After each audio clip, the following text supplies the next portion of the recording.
I hinted before that I'm a little concerned about the state of the PlayStation Store at the moment. More and more this service seems to be ditching real quality control, and a bunch of developers are putting up some truly terrible titles. They range from lazy, asset flip looking messes to original works that are no less unpleasant to play. I've covered a few of these games on First Impressions videos dating back to the ancient past when I was known as Board Gamer, the thing I called myself out of a total lack of originality and creativity.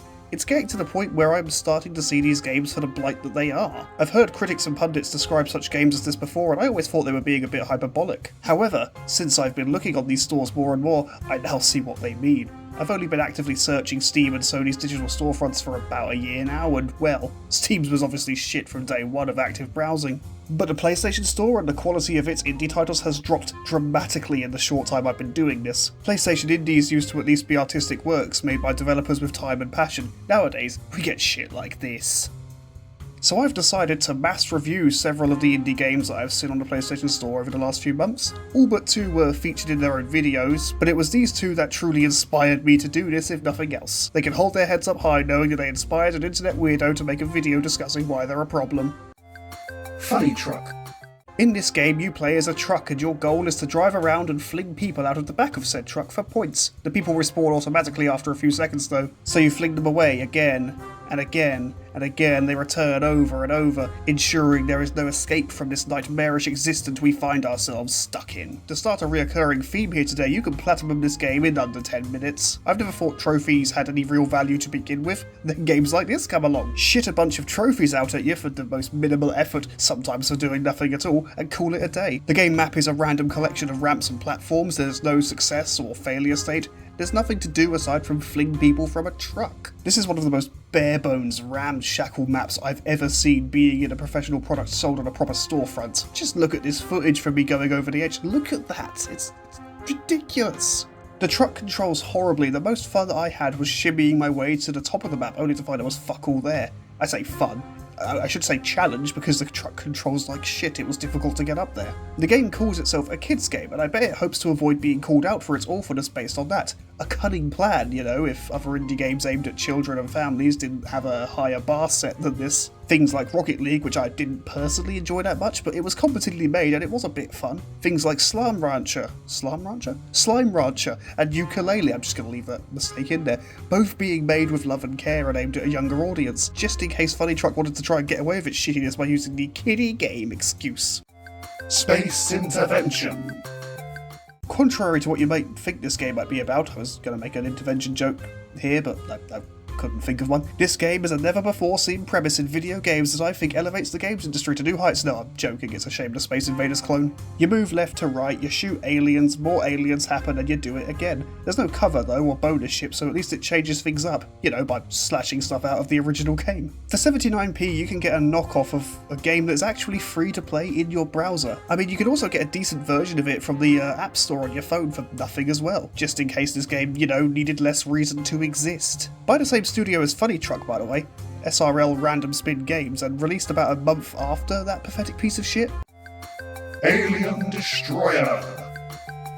S.R.L. RandomSpin-Games are making their third appearance on this list with Alien Destroyer, which shares a lot in common with their last two games, being a low-effort, generic and unentertaining experience. You stand around, you shoot aliens, win and platinum, and that's the game. I forgot to mention that about Space Intervention actually. It's another game where you can just easily earn a platinum trophy for doing fuck all in under 10 minutes. Alien Destroyer at least has something approaching challenge, I suppose, and is almost entertaining to play. Of the 3 games I've played by the studio, at least this one seemed to be a little bit better. All of these games are available on Steam, by the way. That should be obvious. They're shit, of course they're available on Steam, and they were all released in a shockingly short period of time. The release dates of each game vary on each storefront, but on Steam, Alien Destroyer is listed as one of their more recent titles. So it looks like, you know, at least steps are being made, very small, shaky steps, but steps are being made to make slightly better shit.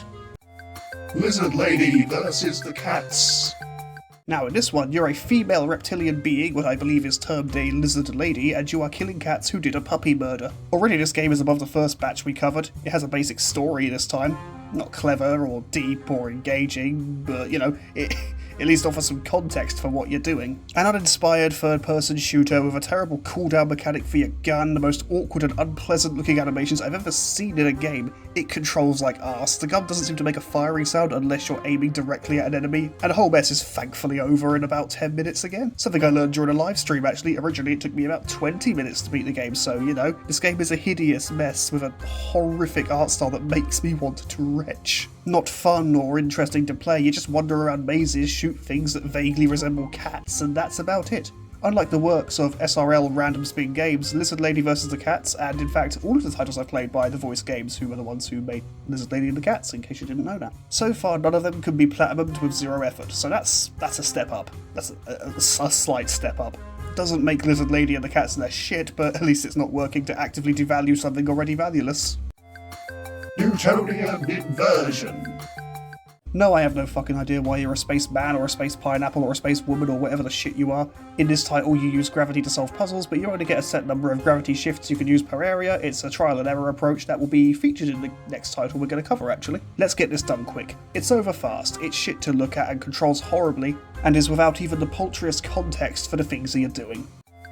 Violetti Goottii.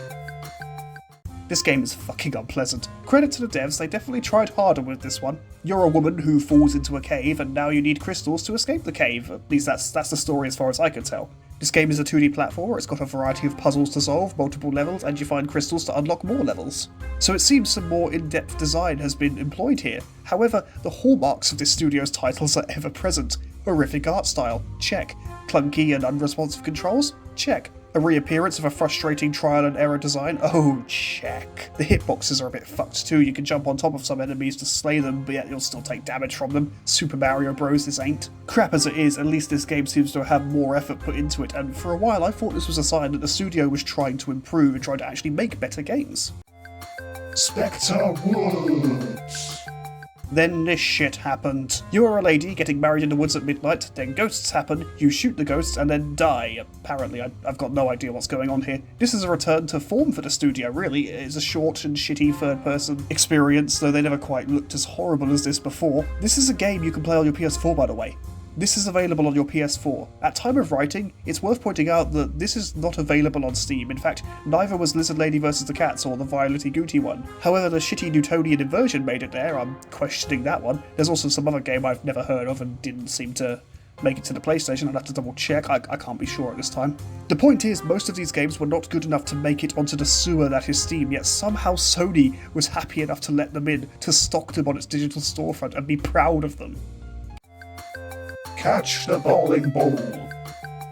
Let's move on from those really upsetting looking games to this. This shit you're seeing is on the PlayStation as well. It's pathetic. This pathetic content-dry arcade bullcrap you're seeing made it into Sony's digital store. And the reason I'm bringing that up so much is because to me it just sounds ludicrous. Now I haven't got anything against arcade games. They can be fun and colourful and interesting, but it seems Breakthrough Arcade Gaming or games, or I don't know, is it games or gaming, can't remember, don't care, didn't get this memo. The company, by the way, shat out nearly 10 of these things over a couple of weeks from what I can tell, and their shit isn't available on Steam. This company's products aren't good enough for Steam, but good enough for the PlayStation. And again, I know I keep bringing it up, but it doesn't make it less mental. This game is billed as entertainment for Christian audiences, and I have to ask any Christians watching, is this shit entertaining to you? Is this shit that you're looking at entertaining to you? Like, it offers the occasional Bible quote that is, like, the one thing it uses to justify the declaration, but, like, I'm sorry, I just don't, I don't get it. This can't be the only thing. What's going on here? Our Church and Halloween, Story 1. The fuck does any of that mean? Anyway, in this game that calls itself an RPG, you control a dude wandering around some woods, then you go into a cave, then you leave the cave following some weird abduction thing that happens to your mate. The gameplay consists of wandering back and forth and being forced to read inane dialogue. Phantus, I hear you ask. What is it that makes this game an RPG? Well, my dear viewer, I don't fucking know. It's not an RPG, it's barely a video game. Another one by Breakthrough Arcade Gaming I feel the need to point out, and the last of their titles I actually bothered to play, before it became clear to me that their entire exposure to the gaming scene seemed to be the works of shit we saw 40 years ago. Conclusion. These are just a sample of the shit that is flooding the PlayStation Store. Most of it, if not all of it, costs less than £1, and in hindsight you might say, that should have been a reflection of the quality.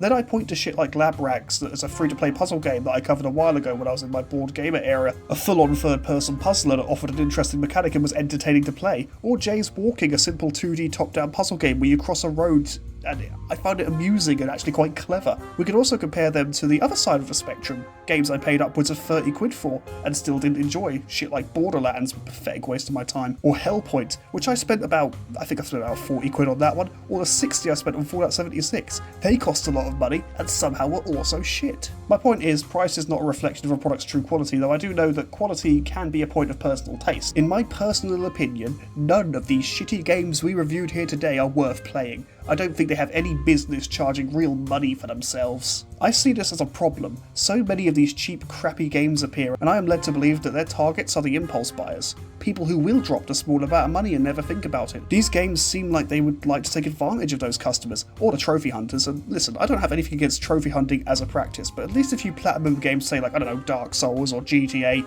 you've done it after working hard for it, it must feel satisfactory on some level. Do you really want a game that just spews them at you? Is that what you're after?